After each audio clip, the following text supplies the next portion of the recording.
Yeah, welcome back. Sorry, technical difficulties, but we're going to get back into where we left off. Again, I released the Department of Justice released the first time only 64, 65 Muhammad Ali Sonny Liston fight file. Just the fight file based on my whistleblower request to release just the fight, just the file surrounding the fights. They released that to their connections. They didn't make a public announcement like the FBI usually makes a public announcement about a release of a file, like they did for Ali and Sonny in 2010. So this was released after I made my request through the whistleblower program, and then they released it through their press contacts. And this is I'm gonna try to reread the one of the press releases from the Department of Justice. Later, I'll read the letters, the actual letters that I sent to, that I sent to the DOJ about the request uh, for for them to release the file before Mr. Ali died. Uh, so again, it was the first time ever of a request of the FBI file just on the fights. 64, 65 fight. So this is one of the press releases. The FBI spent more than a year investigating the 1965 Muhammad Ali Sonny Liston fight. The FBI spent more than a year unsuccessfully searching for evidence fixing in the 1965 championship fight between Muhammad Ali and Sonny Liston, according to newly released documents. Throughout the late 1960s, the FBI monitored Ali and his ties to the Nation of Islam. A set of records released last month showed the Bureau chronicling Ali's life in detail during this period, making note of everything from gossip magazines items about him to the contents of his divorce proceedings. Those papers were heavily redacted and revealed little, if anything, that was not already known about Ali. But a second set of documents released this week, thank you very much, describing the FBI's repeated fruitless attempts to determine whether Ali's 1965 defeat of Liston was fixed. That is my request from the Department of Justice whistleblower program. That's why it's standing out. It's standing out in this interview because no one's ever released it. No one's ever asked for it but me. Right? Nobody's ever asked for the fight file, but me. So that's why it's coming out as a strange thing in this press release. Rumors of fixing spread soon after the fight, with skeptics labeling Ali's quick knockout blow a phantom punch. That's actually the 65 fight, rather than a real hit. There was never the phantom punch was the second fight. There was never any hard evidence other than the perception of one punch. Though to this day, plenty of knowledgeable observers take it as a given that Liston took dives in both his bouts with Ali. Either way, FBI felt it necessary to dedicate resources to the question anyway. They didn't dedicate. They only dedicated it because of my request. So I'll read that again. FBI felt it necessary to dedicate resources to the question anyway, sending this internal memo 2 days after Ali's victory. Okay, they're talking about the past. All right, they're talking about at that time during the fights. The FBI. I do have files of the. That's why I know that boxing commission the boxing commissions around the world were infiltrated. Because J. Edgar Hoover, even though there's no evidence of anything, he just likes to check anyway in case there is evidence later, or in case something happens later. He just runs the tape. He runs surveillance no matter what, whether there's a reason or not to run to investigate. That's his methodology of J. Edgar Hoover. Even though there's nothing to see, he just runs the tape anyway, just in case something happens. He's got you. That was his methodology, man. That was his modus operandi. He didn't care if there was nothing there. He was like, what if there is not? What if there turns out to be something there? He'll just tape anyway. So that's how he was. So as you know, the Liston Clay fight has received wide publicity by all forms of news media, included the publicity. Included in the publicity have been what appear to be unsubstantiated allegations by sports writers. There you go, sports writers and persons long associated with the fight game that this fight was fixed. So it says it right there. The J. Edgar Hoover saying that sports writers, they're the ones that start these unsubstantiated allegations. And who's doing it to this day? Sports writers. Who's Showtime? Who do they have? Mostly the majority of people that are speaking in their Showtime special Pariah, The Lives and Deaths of Sonny Liston. Sports writers. What are they doing? They're doing what they did in the past, during the 64-65, after the 64-65 fights. They're talking about unsubstantiated allegations, right? They're just doing what they always do. Bullshit.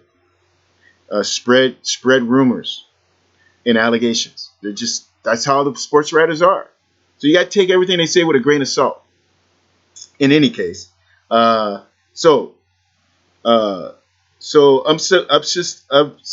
unsubstantiated allegations by sports writers and persons long associated with fight game that this fight was fixed. So J. Edgar Hoover saying, don't trust these guys. Don't trust these fight promoters and people that can in the fight game that talk about this fixed fight. That he's warning people. He's warning. J. Edgar Hoover and the FBI warned people in 1965 and 64. Don't believe everything these guys say. Since we have received no information or allegations indicating improprieties in connection with this fight, no open investigation is being conducted. So there was never an open. That's the reason. That's one of the reasons why I asked FBI and DOJ to look into this, because I felt that it was because they never had an open investigation and came out and said that they had investigation, that a lot of these rumors that these sports writers were in unsubstantiated rumors and allegations were partly believed, was because J. Edgar Hoover never came out and said, hey, we investigated the fight, there's nothing there. Because that wasn't his modus operandi.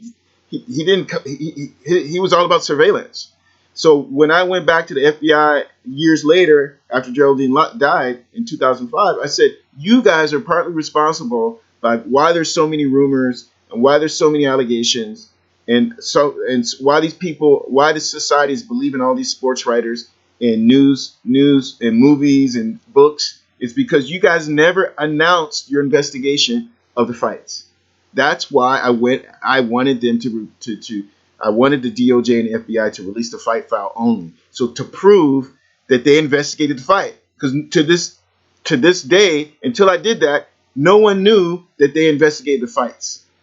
They knew there was a fight. They knew there was a file on Sonny and a file on Ali, but they didn't know there was a fight file. That's why. That was the main reason why I went to the FBI just for the file, so that we can prove that that J. Edgar Hoover had investigated the fights. And that, I think, that is one of the, when I wrote the letter, that was one of the reasons. I think that's the main reason why the DOJ decided to release the file to the public, that the investigation of the fight file to the public, is because I told them, you guys are responsible for making people believe that Sonny and Ali took a dive, and I said, you guys owe it to the Ali family and the Sonny Liston family to release the fight file. You guys are partly responsible for why we had to live in shame surrounding these fights since 1964. So I kind of guilt shamed them. So in any case, and I said, you owe it to Ali to release this file before he dies.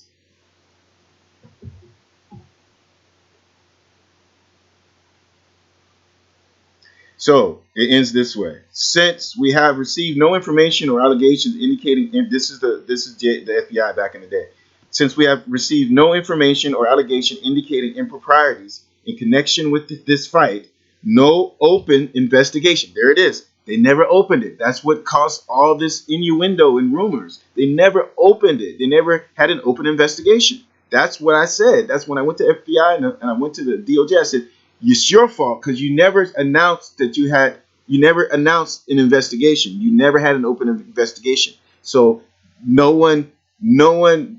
was no legitimate government sanction of an investigation. So that's what caused all these rumors. No open investigation is being conducted. It is felt, however, that appropriate confidential informants and sources located in logical offices, as I was saying, they're talking about the boxing commissions, infiltration of the boxing commissions, should be discreetly contacted for information on this matter. So there you have it. The reason why people still believe in the myth of the fix of the fights is because the FBI did not have an open investigation and did not even make an announcement that they were involved with that they had infiltrated the boxing commissions and that they had investigated the fights until I got the DOJ to release the fight file. Since 1964, no one knew that the 64-65 fights were investigated by the FBI until I got the DOJ to tell the world that it was investigated.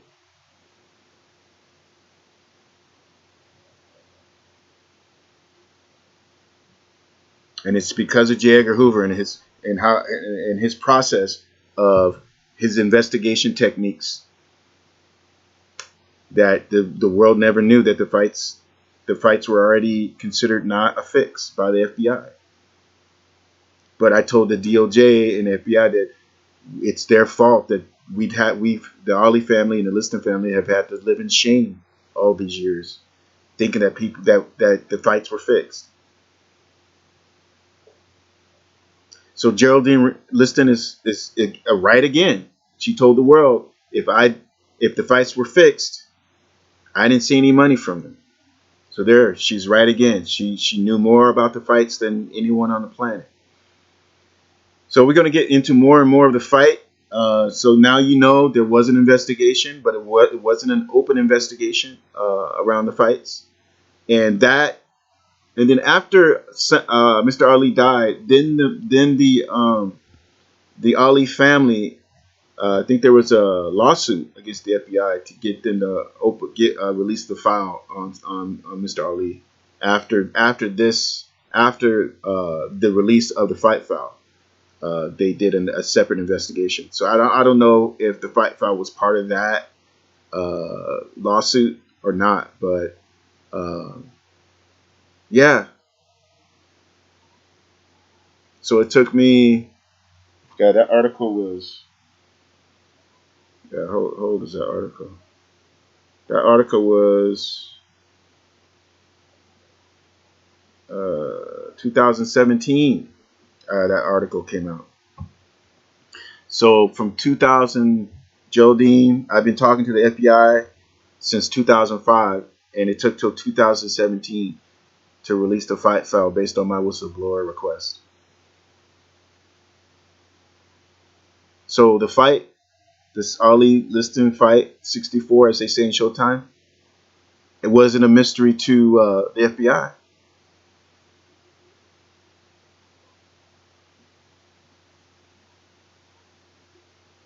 So I'm trying to bury Sonny Liston, and every time I try to bury Sonny Liston, these sports writers and these movie makers and these Showtime specials, HBO specials, ESPN specials, book writers, they want to resurrect him.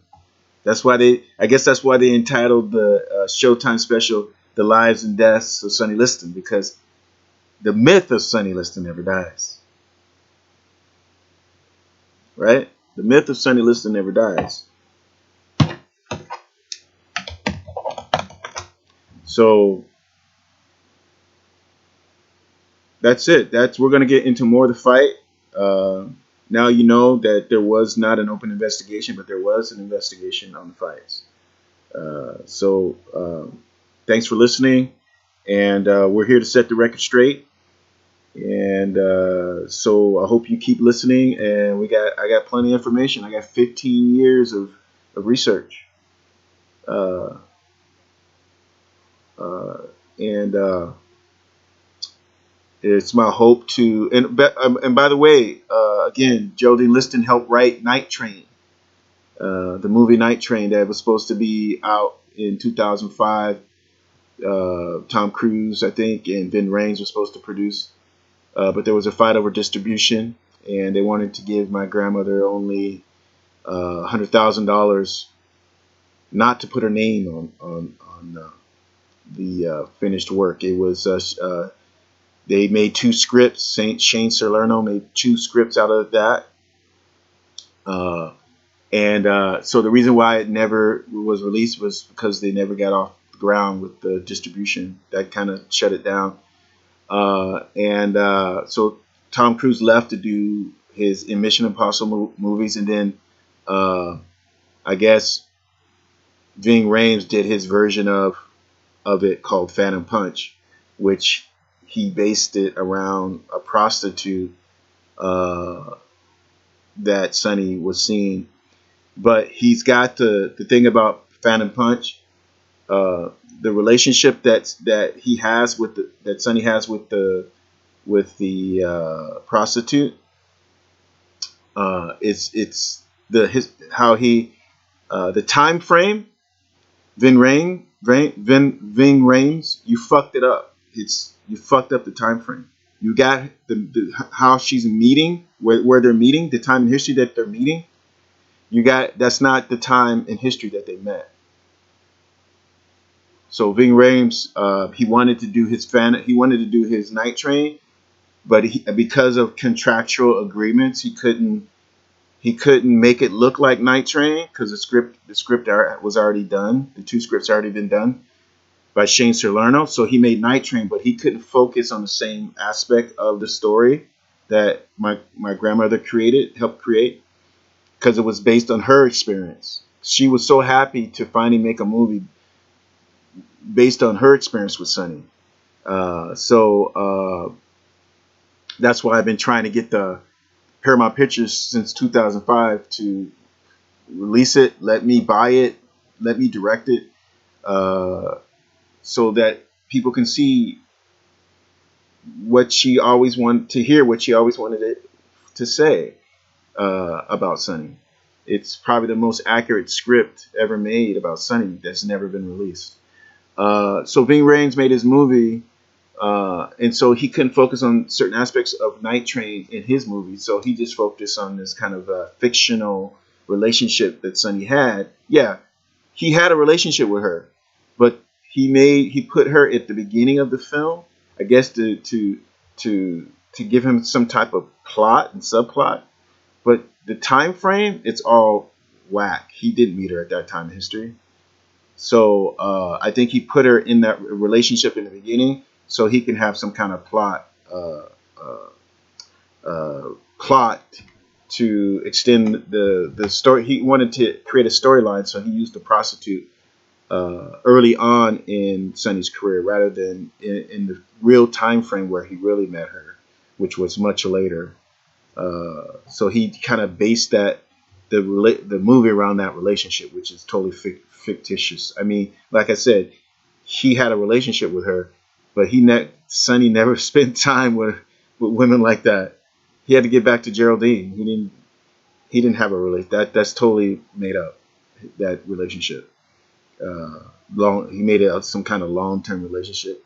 These women were just like one-nighters. I mean, he was a womanizer. Sonny was a womanizer.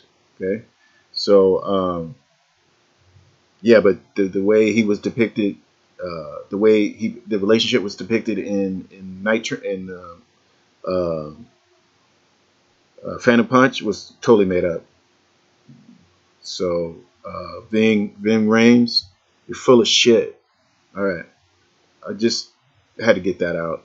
But anyway, thank you very much for listening, and sorry about my language. But yeah, it's frustrating to have your life, your people talk about your family. I didn't grow up uh, like that. You know, you grow up, you're like, all you got is your pride and your family pride, and then somebody calls your family out of their name, your mom, your dad, out of their name. Then that's a fight. So you know, luckily I'm an artist. You know, I'd punch Ving Rhames in the face. But anyway, and so anyway, um, see you next time. I hope that helped. Take care now.